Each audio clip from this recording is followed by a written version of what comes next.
Selangkah, kembali lagi di segmen berbagi cerita bersama Selangkah Talks. Selangkah Talks sebagai media untuk semua orang tentang dirinya dan proses keresahannya. Nah, pada kali ini tidak sedikit dari sahabat Selangkah yang masih takut dalam memulai langkahnya, dalam mencoba sesuatu dan mempelajarinya. Nah, kali ini kita akan kedatangan sosok inspiratif yang mulai atau mencoba sesuatu dan mempelajari hal baru melalui bidang bisnisnya. Ini dia, Donna Harmelina. Hai. Apa kabar, Donna? Alhamdulillah baik. Boleh nggak perkenalan diri dulu sama sahabat Selangkah? Oh boleh dong. Oke, assalamualaikum warahmatullahi wabarakatuh. Terima kasih. Perkenalkan, nama saya Donna Harmelina, biasa dipanggil Nana. Saya merupakan alumni dari Unsri, Universitas Sriwijaya, tepatnya jurusan akuntansi angkatan tahun 2016. Saya merupakan anak pertama dari 3 saudara gitu. Untuk ya mungkin Ya aja ya, lulusan dari akuntansi ya. Nah, sekarang lagi sibuk apa nih, Nak? kalau untuk kesibukan saat ini yaitu lagi ngurus operasional usaha yang masih dirintis gitu ya. Boleh tahu nggak sih sahabat Selangkah mungkin pengen tahu nih nama bisnisnya apa? Oke, boleh dong. Untuk nama bisnisnya itu Hijab Nafi. Hijab Nafi itu singkatan ya, bukan hijabnya namanya warnanya Nafi, tapi singkatan dari Hijab Nasional Variasi Etnik Indonesia. Wow, jadi untuk Hijab Nafi ini teman-teman bisa banget lihat koleksinya di Instagram @hijabnafi. Wow, jadi udah bahas bisnisnya itu dari awalnya dari kuliah ya? Iya, bener banget sis. Jadi kalau boleh tahu nih, dari mulai kuliah kan pasti nggak mudah ya kalau jalanin bisnis di perkuliahan. Mungkin. Itu awal mulai dari apa sih? Waktu itu sih awal aku ngerintis usaha itu tepatnya tahun 2017, tahun 2017 gitu. Pas masih di semester 3 waktu itu. Semester 3. Sekarang udah selesai. Dan udah selesai ya. Itu lumayan lama ya. Kalau semester 3 tuh dari tahun berapa sih? Itu 2017. 2017. Kita semester 3. 18, 19, 20, berarti udah 4 tahun, masuk ke 4 tahun Kurang ini lebih ya? seperti itu sih. Dan kalau misal boleh cerita sama sahabat Selangkah, itu awalnya benar nih kenapa kepikiran buat jualan hijab ya awalnya ya? Oh ya, kalau mau kita sharing sedikit, nama Donna ini panggil Nana ya? Iya betul. Jadi kalau sehari-hari panggil Nana. Jadi awal mulanya tuh karena ada alasan apa sih mau jualan? Mungkin kalau untuk dari usahaku ini ya, awalnya itu dapat dikatakan karena berawal dari keterbatasan teman-teman. Keterbatasan. So, Berarti bukan karena ada sesuatu kelebihan modal bukan ya. gitu. Emang keterbatasan kayak gimana sih? Ya itu awalnya tuh sebenarnya pas dari masuk kuliah gitu. Masuk kuliah. Pada saat itu benar-benar ngerasa apa ya, semuanya tuh ngerasa terbatas banget, pas-pasan banget. Dan mungkin aku bisa cerita sharing langsung atau gimana nih? Iya, langsung aja boleh cerita semuanya. Kayak kita pengen tahu nih sejarah juga sekalian gimana bentuk bisnisnya Nana sendiri. Jadi pada saat itu semuanya itu berawal dari ketika aku masuk kuliah. Itu tahun 2016 ya, itu juga 2016. kuliahnya Iya, 2016. kita sama-sama tahun 2016. Sama-sama nih. Mungkin ini yang ada di sama-sama angkatan 2016 Iya, dari gitu Unsri kan. Rahayu juga Iya, kan? Unsri Rahayu juga. Sama perjuangannya Perjuangannya sama. PP-nya tuh gitu lah ya. Jadi awal mulanya dari Jadi awal mulanya pada saat itu aku kan selesai SMA itu dari tahun 2016, pertengahan tahun 2016. Pada saat itu aku baru banget lulus SMA nih ya. Nah itu ketika pas kita ada SNM, SBM kayak gitu, kan. Iya. Nah pas SNM aku tuh nggak lolos gitu loh Ca. Karena apa? Karena aku ngerasa padahal aku tuh udah expect besar banget itu pas di SNM aku lolos, udah itu aku langsung masuk, udah langsung pengen liburan udah dari situ nggak tahunya nggak lolos. Dan itu pengumumannya Hamin 1 perpisahan SMA. Aku SMA 6 waktu itu teman-teman. SMA 6 di Palembang. Itu Hamin 1 dan teman-teman aku yang serombongan aku itu yang menurutku kemampuannya itu sama kayak aku lolos semua, dan aku ngerasa bener-bener insecure pada saat Insecure itu. parah ya? Parah. Bener. Kok gue nggak lulus gitu ya? Kok aku nggak lulus ya? Kok temen aku yang ini lulus gitu? Jadi bener-bener kok kenapa ya? Kok aku bodoh banget? Padahal itu baru SNM loh ya gitu. Baru awal banget. belum seberapa sama tapi kehidupan aku- sekarang kan. Ketika aku berekspektasi besar dan itu tidak terwujud, ngerasanya sakit banget kan. Itu. Nah, terus aku tes SBM, alhamdulillah lolos. Nah, SBM itu aku lolosnya di 2 tempat, di Poltek sama di Unsri. Dan you know, bukan permainan sih, memang mungkin sistemnya duluan pengumuman Poltek ya dari pengumuman Unsri.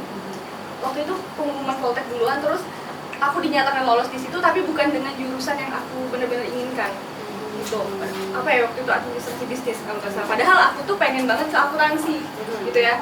Nah udah dari situ lolos lah di Poltek, langsung dibayar oleh orang tua aku.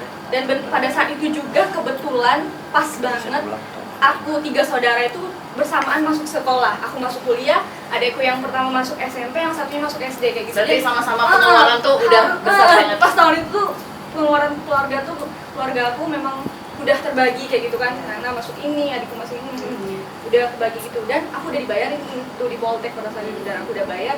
2 hari selanjutnya atau seminggu sesudah itu pengumuman tuh Unsri. Dan tidak disangka aku lolos di situ. Ya gimana sih ketika kita menginginkan satu jurusan itu tapi nggak kita ambil ya. Tapi yang di satunya udah dibayar di rumah ya. Terus aku bilang, "Mah, Pak, aku mau ngambil yang ini." "Kamu gimana sih, kan udah dibayar yang ini?" Dimarahin tuh pasti. Iya, dimarahin dulu itu. Terus aku bilang, "Tapi aku pengen yang ini, aku tuh sekolah, aku les segala macam tuh aku nggak dapet yang ini loh gitu. Tolong aku yang ngambil yang ini." "Ya gimana, nah uangnya tuh nggak ada lagi. Uangnya udah dibayar ke sini. Kan kamu tahu keadaan pada saat itu lagi udah kebagi semua, lagi butuh banget dan gitu." Dan aku bilang, "Tolong dong usahain yang ini, ikut verifikasi UKT dulu gitu kan." Sampai papa aku tuh, kalau mama aku tuh orangnya apa ya, mungkin sangat disiplin gitu kan. Kalau dia bilang enggak gitu.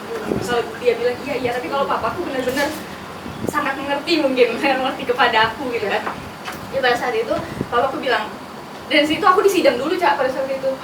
Di sidangnya tuh gini, bener-bener di sidang orang tua aku berdua, aku sendirian di tengah-tengah mereka. Kamu mau bener-bener kuliah atau mau nikah? Serius, itu pertanyaan mereka. Ada 2 pilihan mau nikah. Tinggal 2 pilihan itu, kamu mau bener-bener kuliah atau mau nikah? Ya, siapa sih, kita kan baru tamat gitu ya pada saat itu. Mau nikah sama siapa gitu kan, dan emang ada yang mau? Emang ada yang mau? Di posisi baru tamat sekolah gitu. Sekolah masih labil banget kan ya waktu itu. Dia aku bilang, "Ya enggak lah, aku mau kuliah gitu kan. Teman-temanku kuliah semua ya, masa aku mau nikah gitu kan. Ya aku mau kuliah." "Oke, kalau kamu mau benar-benar kuliah, benar-benar jangan pacaran, pokoknya jangan melenceng, fokuslah ke pendidikanmu. Boleh kamu punya pasangan tapi nanti setelah kamu lulus." Jadi benar-benar dikasih challenge, kamu harus fokus lah kayak gitu ya. Oke, di situ udah saat itu aku verifikasi UKT nih. Papa aku bilang, "Nah, kalau misalnya UKT-nya di atas 4 juta, gak usah ya Nak, ambil yang Poltek aja kayak gitu. Karena memang uangnya nggak ada gitu loh. Mungkin kalkulasi pendapatan orang tuaku untuk bayar UKT-ku selama 6 bulan, setiap 6 bulan ya per semester itu mungkin nggak sampai gitu kan. Jadi oke Pak. Dan ketika aku verifikasi UKT itu benar-benar zikir, sholawat segala macam lah, salah ya. Biasanya kalau versi di Universitas Sriwijaya biasanya ya, sahabat selangkah itu kalau misalkan untuk yang SNM sama SBM pada zaman kita itu biasanya ada verifikasi di mana dicek dulu data-data segala macam gitu. Nah, udah itu aku doa banget ya Allah, semoga UKT-nya nggak sampai 4 juta atau di bawah itu. Dan alhamdulillahnya UKT-ku langsung ditentukan sebesar 2.250.000. Dan jadi kayak udah jalan Tuhan kayaknya. Ya udah Nak, silahkan deh masuk gitu kan. UKT-ku itu lebih kecil dari yang Poltek. Poltek 2.500.000 pada saat itu. Ya, kurang sedikit lah ya. Alhamdulillah. Terus aku bilang, "Ini udah dapet nih UKT-nya segini, tolong Mah dibayarin." Mama aku masih mungkin dia ngerasa orang tua aku tuh nyari uang semua ya, maksudnya kerja semua. Mungkin mamaku benar-benar ngerasa kerja keras di pekerjaannya dan gak mudah buat dia untuk membuang-buang uang dengan semudahnya, walaupun itu untuk pendidikan anaknya sendiri gitu ya. Oke, di situ aku bilang, "Mah, tolong diusahain, Pak, tolong bayarin yang pertama ini dulu deh gitu. Untuk kedepannya aku bakal usahakan untuk bisa membayar UKT-ku sendiri." Karena berawal dari kamu sendiri pilih apa yang kamu mau. Iya, aku benar-benar pengen milih yang itu. Aku pengen milih yang itu dan aku ingin serius di situ. Oke, kata papaku, ya udah. Dan orang tua aku bilang pada saat itu uang UKT-ku pertama itu minjem. Aku nggak tahu ya, itu akal-akalan mereka saja biar aku mungkin lebih semangat. Biar semangat atau memang uangnya minjem beneran gitu ya. Jadi aku di situ mulai sadar Siapa sih diri lah ya. siapa sih yang nggak kepikiran gitu kan ketika orang tua bilang itu minjam kan, dan itu atas dasar kemauan kita sendiri untuk masuk di jurusan Mungkin itu. saat itu aku merasa cukup terbebani lah ya, maksudnya udah dibilang minjam gitu kan. Oke, ya udah nggak apa-apa, tolong ya yang pertama kali ini. Setelah ini aku bakal usahakan aku membayar sendiri. Udah, alhamdulillah masuk, dimudahkan masuk itu, dan aku benar-benar namanya kuliah PP kan kita tuh butuh effort yang besar ya. Kuliahnya di Indralaya waktu itu posisinya. Jadi kita harus bangun pagi ya kan, harus rebut-rebutan PM gitu kan, kita kampus tuh kan Rebut-rebutan bis kali ya. Rebut-rebutan bis, terus untuk ongkos, untuk makan segala macem tuh lumayan lah. Kalau boleh tahu setelah masuk nih perkuliahan kan di kelas yang cukup jauh ya, mungkin sekitar 30 sekian kilometer dari pertengahan kota ya kan. Ketika itu kan udah tahu nih posisi keadaannya, waktu itu papa dan mamanya bilang meminjam ya dalam kata kutip, tapi nggak tahu gimana kan. Nah ketika udah menjalani perkuliahan, untuk uang per bulannya sendiri gimana? Jadi gini sih, waktu itu pas aku semester 1, semester 2 udah masuk kuliah nih ya, aku benar-benar dikasih uang itu. Ica berapa nih? Coba kita sharing-sharing aja. Oke. Tapi sekitar berapa gitu ya? sekitar Teman-teman berapa juga ya? pasti ada lah ya uang bulanan. Tapi biasanya kalau anak-anak kuliahan kita sih nggak tahu ya. Kalau misalkan di anak-anak Pasti perkuliahan berfluktuasi sekarang ya. berbeda-beda pasti yang untuk per bulannya. Tapi Ca pengen tahu dulu dari Nana. Atau kita bareng-bareng bilang ya. 1, 2, 3, 400. 500. Oh, udah 100.000 doang. 100.000 ya. Berarti wah, kayaknya Berarti- benar-benar seperjuangan nih. Iya, jadi ibarat kan cuman beda 100.000 aja kan. Dan posisi itu gimana sih? Coba Nana cerita. Gimana rasanya kalau dari Ica sendiri jadi jangan baik. menurutku saat itu aku ngerasa miris sih untuk diriku sendiri ya. Aku ngerasa miris karena 400. kenapa? Ya 400.000 coy. 400.000. Seminggu cuma 100.000. Iya, 1.000 cuma 100.000, dan keadaannya memang benar-benar dari untuk yang anak-anak Palembang pasti tahu ya, kalau dari Palembang ke Indralaya itu butuh sekitar untuk ongkos transportasi aja itu udah sampai 20.000. Itu kalau naik bis biasa gitu kan. Betul. Belum naik kalau naik mobil dan travel sebagainya. itu lebih dari Belum kalau mau makan. belum makan. Belum kalau ada kuliah yang untuk fotokopi segala macam. Iya, belum Itu ada semuanya praktek gitu. 400.000 itu tercover di situ loh teman-teman. Jadi aku ngerasa miris sih pada saat itu. Dan aku ngerasa, dan teman-teman aku pada saat itu makan di kantin gitu kan. Ya aku bawa bekal.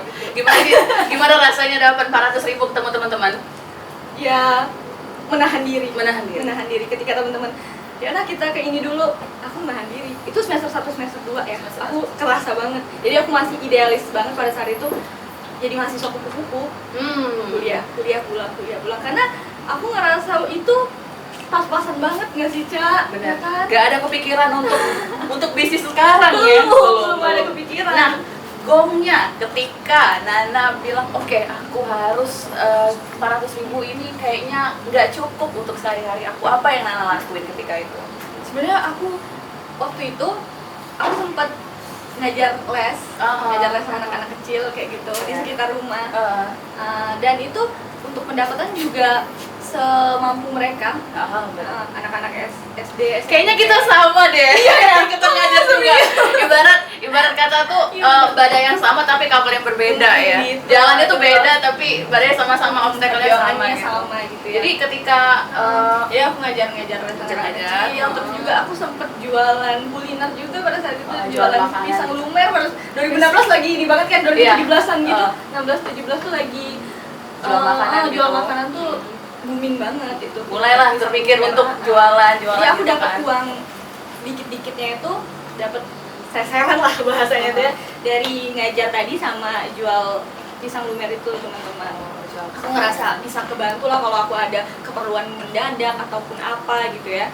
Nah lalu pas di semester 3 nih mulainya, papaku bilang kayak gini, Nana nanti uang kamu yang biasa per bulan papa langsung kasih setahun ya. Kaget dong, biasa dikasih per bulan ya. Dan itu pas-pasan banget langsung dikasih setahun. Maksudnya uangku yang 400.000 per bulan tadi langsung diakumulasikan sebanyak 1 tahun. Jadi kaliin aja teman-teman, 400.000 dikali 12 bulan berapa tuh ya. Nah jadi aku langsung ditransfer uang segitu. Aku sempat menolak pada saat itu, apaan sih Pak langsung ngasih 1 tahun. ini papa kan tahu aku biasa pegang uang yang terbatas, aku takutnya nanti cepet habis atau aku lebih boros atau bagaimana. Namanya dilema anak muda pasti yang namanya nongkrong kan nggak tinggal kan. Bener, nongkrong terus kalau Jadi ngeliat kata barang yang pengen dibeli gitu kan. Jadi kata papa gimana? Terus papaku bilang gini, kamu ya nggak apa-apa, ini buat kamu, ini uang kamu selama 1 tahun ke depan. Kalau uang ini habis sebelum 1 tahun ke depan, misalnya dia ngasih bulan 1 nih, Habisnya habis bulan sebelum bulan 12, kamu tanggung sendiri. Dan apabila uang ini, dia udah ngode nih, apabila uang ini kamu mau jadiin modal bisnis atau apa, kamu dapat keuntungan dari hasil jualan atau bisnis kamu itu, papa tidak minta sepeser pun dari itu. Berarti udah ada kosakata mulai bisnis ya. Aku masih diem pada saat itu, dan dia ngode lagi, kamu sampai kapan sih mau belajar teori? Kamu anak ekonomi kan, kapan mau praktek lapangan? Apa mau nunggu setelah lulus dulu? Aku tertampar di situ, merasa Tiba-tiba langsung kayak merasa tertampar perkataan itu. Wow, bener banget ya gitu. Ada benernya nih omongan papaku pada saat itu. Papa kamu udah ngasih clue ya. Itu hebatnya seorang orang tua ya. Udah Ya, ngasih clue. aku mikir di situ. Yang pertama yang aku menolak, akhirnya aku terima. Oke Pak, aku bakal benar-benar gunain uang ini dengan baik gitu. Dan disitulah pas awal-awal sebenarnya aku belum mikir mau bisnis apa, belum Cak. Aku masih gunain uang itu, awal-awal tuh aku boros. Pas awal-awal tuh aku gunain dulu, beli ini bagus nih, beli gitu. Ngerasa ada uang Masih foya-foya gitu kan. Masih ada uang di dalam benar. ya ada nih, aku uangnya beli gitu. Dan akhirnya aku ngerasa uang itu kok cepet banget berkurangnya ya, kayak air mengalir aja gitu loh. Jadi aku mikir, wah kalau gini nggak bener nih, bakal nggak sampai 1 tahun nih. Aku mau ngebiayain hidupku dari mana lagi? Itu jadi aku mikir, oh kayaknya bener kayak kata papaku, aku harus bisnis. Bisnis apa ya? Aku tuh mikir keras pada saat itu. Bisnis apa ya? Aduh, pusing juga. Aku mulai cari tahu, aku suka ngapain sih? Aku suka beli apa ya yang selama ini uangku tuh banyak habis di mana ya gitu. Aku ternyata setelah aku nilai di diriku, aku seneng banget teman-teman beli hijab. Hijab kayak gini, seneng banget. Aku beli hijab itu bukan 1, kalau sekali beli langsung 5. Wow. Bukan apa ya, Tiba-tiba yang belanjaan ya. Iya, itu hijab bukan baju. Aku beli hijab aja. Beli hijab tuh kalau aku suka aku beli 5. Biasanya problematika cewek-cewek hijab tuh nggak apa-apa bajunya sama, Iya, warna bajunya warnanya beda. Motifnya beda. Berasa udah percaya diri banget lah kan. Benar. Gitu. Udah anak hijab pasti ngerasain ya. Bener banget tuh yang hijabers gitu. Jadi udah mulai lah. Iya, mulai aku gitu. Oke, bener ya, kayaknya aku beliin hijab aja nih sisa uangnya buat aku jualan gitu kan. Karena ketika itu aku melihat ada satu peluang Cak di kampus Indralaya itu kan pada tahun itu untuk belanja keperluan wanita khususnya hijabers itu jauh, terus lebih mahal nggak sih? Benar. Ya kan? Kalau di Palembang mungkin harganya lebih miring dibanding di kalau nggak salah sih Indralaya. kalau nggak salah sih pengalaman kita sendiri kalau di Indralaya itu mau ongkos kirim ke Indralaya itu cukup mahal. Iya, untuk beli hijab cuma 1-2 aja kan. Mahal dan juga jauh karena memang kampus kita yang di Indralaya itu di kabupaten teman-teman, bukan di kotanya. Sedangkan kita saat ini itu ada di kota, Palembang. udah bisa kemana-mana gitu kan. Bisa kemana-mana. Dan aku melihat satu peluang di situ, kayaknya aku jual hijab aja ya, karena memang aku seneng pakai, seneng juga jadi contoh gitu loh kalau untuk produk hijab pada tahun itu. Jadi aku putuskan untuk sisa uang itu aku langsung beliin hijab semuanya. Ada sih aku sisain sedikit, langsung aku beliin hijab.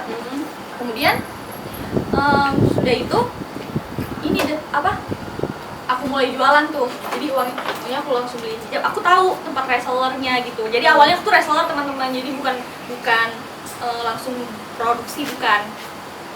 Aku jualin ke teman-teman yang di kampusku. Aku bawa kantong hitam besar kayak gitu.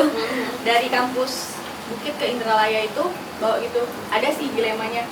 Waktu itu kan adalah namanya gebetan gitu ya. Ada yang deket kayak gitu, ngerasa malu kayak gitu kan. Nanti dilihat dia gimana ya. Jadi berarti dari awal mulainya dapat kayak untuk 1 tahun uang kuliah, untuk uang jajan ya, pasti uang jajan, uang transport gitu. udah dikasih akumulasi sama papanya, udah mulai keluar clue untuk mulai bisnis, akhirnya kepikiran lah, berarti atas dasar kepepet ya. Iya, kepepet. Tapi biasanya mungkin sahabat selangka yang masih muda-muda, yang muda-mudi ya, itu pasti udah ngerasain lah, udah segini nih duit yang dikasih sama bokap gitu kan. Gimana nih mau muterin hadiah kan? banget.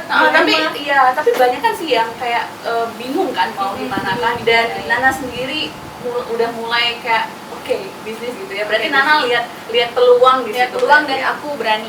Oh. Aku ngerasa diriku berani.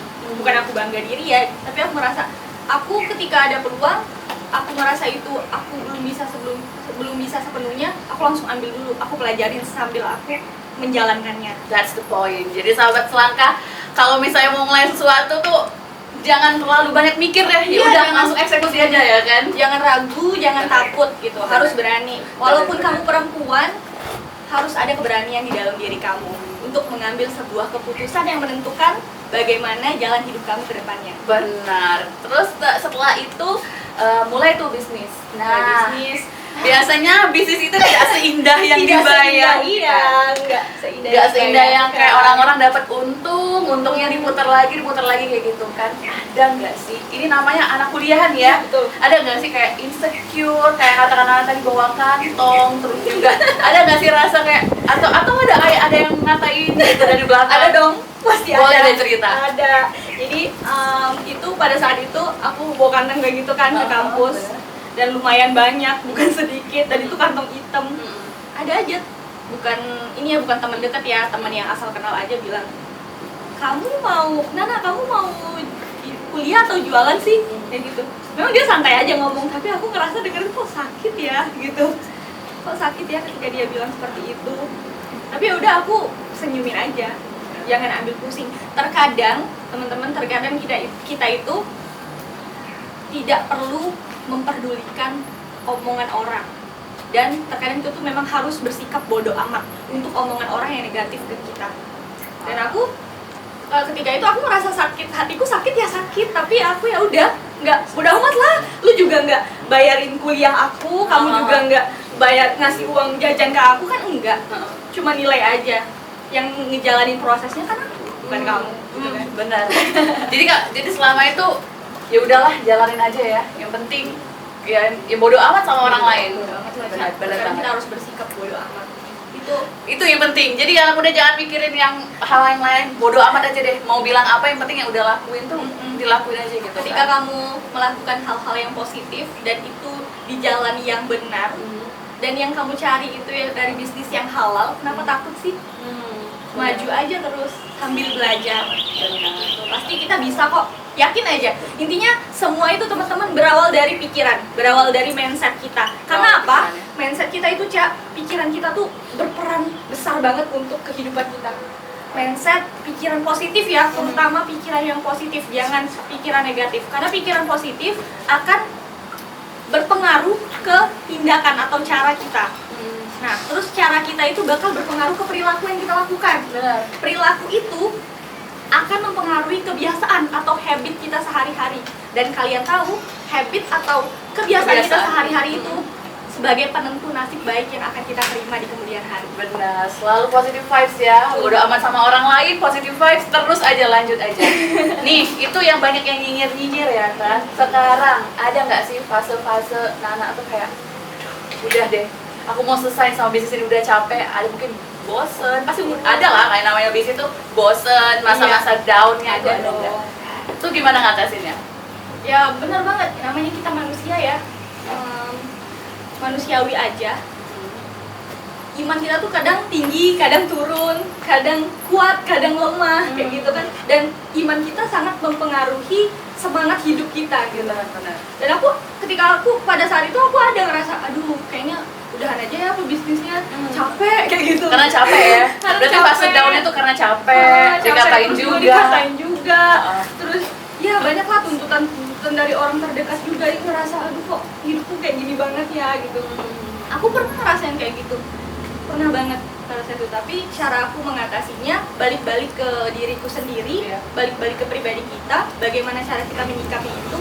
Kalau kita selalu berfokus pada omongan negatif, beban yang nggak ada habisnya. Benar. tentukan tujuan baru lagi, tentukan purpose hidup kamu yang baru lagi, buat to-do list baru lagi, buat semangat baru lagi, dan tentukan juga kenapa kamu harus melakukan itu, manfaat apa yang pengen kamu berikan ke orang-orang sekitarmu. Jadi lebih ke purpose dan kebermanfaatan, dan itulah yang membuat semangat baru biar nggak down gitu. lagi gitu kan. Udah fase down. Nah, nggak mungkin kan kalau misalnya gitu-gitu aja bisnisnya itu ada nggak di masa, kan awalnya hijab itu namanya hijab Navy beneran atau enggak? Betul. Jadi awal namanya itu Navy dari mana sih? Nah, ini pesan banget buat teman-teman ya. Karena aku ngerasa pada saat itu aku belum ada ilmunya. Aku benar-benar modal berani dan modal keyakinan gitu kan, modal keyakinan berpikir positif. Nah, buat teman-teman di luar sana, kalau kalian baru pengen ngerintis bisnis, walaupun pada saat itu kalian berpikir, aduh ya udahlah yang penting buka dulu deh bisnisnya, terserah mau namanya apa, sembarangan aja. Jangan kayak gitu ya teman-teman. Aku contohnya. Awalnya Navy itu bukan kepanjangan yang tadi ya. Jadi awalnya pada saat itu aku fokus di yang usaha aku yang kuliner tadi, yang si pisang lumer ini. Aku benar-benar di situ. Tapi sebenarnya yang lebih berprospek itu yang hijab Nafi. Nah, dan pada saat itu aku ngasih hijab Nafi, nama hijab Nafi itu sembarangan aja, yang penting ada nama deh. Dan kamu tahu, hijab Nafi itu cuma singkatan namaku sama sepupuku yang bantu aku pada saat itu. Yang bantu jualan ya waktu itu ya. Singkatan nama, dan sereceh itu sebenarnya namanya pada saat itu. Masih kayak ya udah deh gabung aja namanya. Gabung aja kayak gitu. Berarti untuk pesan-pesan teman-teman yang lagi masih takut itu ya lakuin aja, langsung aja deh. Jangan mikir-mikir lagi. Iya benar, jangan sembarangan ngasih nama untuk bisnis karena kita nggak tahu bisnis itu bakal seberkembang pesat apa ke depannya. Nah, udah jalan bisnisnya, pasti nggak gitu-gitu aja nggak sih? Mungkin kalau misalnya udah lihat CV Nana nih, waduh banyak banget penghargaannya itu. Beberapa aja udah. Nah, bisnisnya ini udah jalannya ke mana nih? Udah ikut-ikut apakah bazar kah atau gimana gitu? Ya alhamdulillah, aku mulai ikut-ikut bazar itu tahun 2019 teman-teman. Jadi pada tahun 2017-2018 aku lebih fokus ke bagaimana buat diferensiasi di produk dulu kayak gitu. Lebih bagaimana mengatur bisnis dulu. Di tahun 2019 aku udah mulai ikut ekspansi lah ya, bisa dikatakan itu. Ikut pameran di dalam kota maupun di luar kota juga. Kemudian aku mulai ikut beasiswa yang memang memberikan pelatihan ke teman-teman mahasiswa, khususnya mahasiswa wirausaha di kampus kayak gitu. Udah ikut-ikut kayak gitu, dan alhamdulillah teman-teman juga yang di luar kota sedikit banyak ada yang tahu kayak gitu. Jadi gara-gara bisnis itu bukan hanya meraup keuntungan, tapi bisa dapat beasiswa ternyata. Benar teman-teman, ini sedikit sekedar info ya. Jadi teman-teman, untuk teman-teman yang pengen mulai bisnis, jangan takut terkendala di modal. Karena modal itu tergantung di diri kamu. Diri kamu itu modalnya loh gitu. Bener. Tepuk tangan dulu dong yang di belakang. Jadi diri sendiri dulu modal tuh ya. Nggak ada yang namanya modalnya gitu loh. Berawal dari 400.000 per bulan. Iya, berawal dari 400.000 per bulan, dan intinya harus ada kemauan. Kalau kamu ada kemauan di dalam diri, kamu pasti berpikir gimana aku harus merealisasikan ini. Gitu kan. Ya harus ada kemauan dulu dalam diri kamu, dan banyak banget sekarang program-program pemerintah, program swasta, terus juga yayasan-yayasan foundation yang memang sangat mendukung mahasiswa wirausaha. Catet nih untuk mahasiswa-mahasiswa ya di Sahabat Selangkah ya. Jadi banyak yang mendukung ya, namanya kalau misalnya pribadi mau maju ya udah lakuin aja gitu aja, kan. berani, ada kemauan, ada keinginan untuk merubah diri jadi lebih baik dari sebelumnya gitu. Jadi setelah sekian lama ini dari berawal 400.000 per bulan sampai dapat bisnisnya Hijab Navy dan berhasil sekarang, boleh di spell sedikit nama Instagram Hijab Navy-nya apa? Untuk nama Instagram Hijab Navy ya @hijab_navy. Boleh deh langsung ya Sahabat Selangkah. Tunjukin dia, jangan follow, nanti di follow back deh sama adminnya. Bener. Nah, ngomong-ngomong nih, sekali lagi ini kan udah bisnisnya udah lancar segala macam kan. Nah, alhamdulillah sekarang dari 400.000 itu udah berkembang pesat ya, dan udah masuk terus lah Ca. udah masuk di tahun keempat, dan pastinya banyak sih sahabat-sahabat selangkah yang kayaknya wah pengen nih mulai bisnis tapi masih insecure, masih takut banget kan, namanya mau mulai sesuatu, namanya anak muda, masih problematika dan mikirnya tuh overthinkingnya masih keterlaluan ya. Karena pesan Nana sendiri nih untuk sahabat selangkah tuh apa? Oke, untuk sahabat selangkah, khususnya teman-teman yang memang ada keinginan dan kemauan yang besar untuk mulai usahanya, untuk merintis bisnisnya, jangan takut. Kuncinya jangan takut, harus ada kemauan yang besar, harus selalu belajar, harus selalu bisa berbaur dengan orang lain, karena lewat orang lain itu kita dapat insight yang mungkin bisa mengembangkan diri kita gitu loh. Nah, terus juga buat teman-teman yang pengen banget mulai usahanya, teman-teman itu harus yakin di dalam diri teman-teman itu pasti ada sebuah kelebihan. Karena nggak ada manusia di dunia ini yang diciptakan oleh Allah dengan banyak kekurangan tanpa ada kelebihan di dalam dirinya, dan begitupun sebaliknya, tidak ada satu orang pun di dunia ini yang diberikan banyak kelebihan tanpa ada kekurangan yang ada di dalam dirinya. Nah, jadi tetap percaya diri dengan banyaknya kekurangan dalam diri kamu, dan tetap rendah hati dengan kelebihan yang ada di dalam diri kamu. Gitu. Boleh deh, lagi. Ada quotes yang Apa? Quotes terakhir nih, ini nih quotes terakhir nih, ditunggu-tunggu sahabat selangkah yang pastinya. Intinya teman-teman tuh harus learn from the best, work with the best, do the best, pray for the best, expect the best, miracle happen. Wow. Ini salah satu sumber inspiratif yang ternyata memiliki pengalaman mulai dari kuliah ya. Ternyata anak-anak kuliah tuh nggak perlu takut untuk mulai sesuatu. Jadi berani. Benar. Jadi kita mau ngucapin makasih banyak dulu sama Nana hari ini. Yang teman-teman yang mudah. Yang mudah-mudah ya. Yang mudah khususnya tim Hore. Ya, tim yang bekerja kelas hari ini. Thank you so much. Jadi kali ini sangat mungkin dari sepenggal cerita ini bisa menjadi inspirasi bagi seluruh sahabat selangkah gitu ya, untuk memulai suatu bisnis gitu kan. Nggak ada lagi namanya mau mikir dulu, aduh gimana sih caranya mau mulai bisnis, apalagi mau mulai sesuatu. Nggak usah ke bisnis, mungkin kalau bisnis jauh ya, dari ambil langkah kecilnya aja, mau belajar gitu kan, atau mau mencoba, masih mau mikir aduh gimana sih caranya, masih banyak kesulitan, atau ada orang-orang lain yang sering membuat toxic gitu kan biasanya. Jadi kalau dari kesimpulan pembicaraan kita kali ini adalah jangan takut untuk memulai, untuk sahabat-sahabat selangkah, apalagi yang masih muda. Dan kedua, menjadi orang yang sangat positif ya pastinya ya. Tidak ada yang namanya makhluk atau manusia yang diciptakan yang mempunyai banyak kekurangan tapi tidak ada kelebihan, begitu pun sebaliknya. Seperti itu. Dan kita akhiri dulu ya Selangkah Talks hari ini. Thank you Nana. Kita buat ya, kita ada tagline dari Selangkah Talks. Jadi kalau bilang Selangkah Talks, selangkah dulu melangkah maju. Bisa ya Nana? Kita tutup ya kali ini. Bye bye. Selangkah Talks, selangkah dulu melangkah maju. Dadah.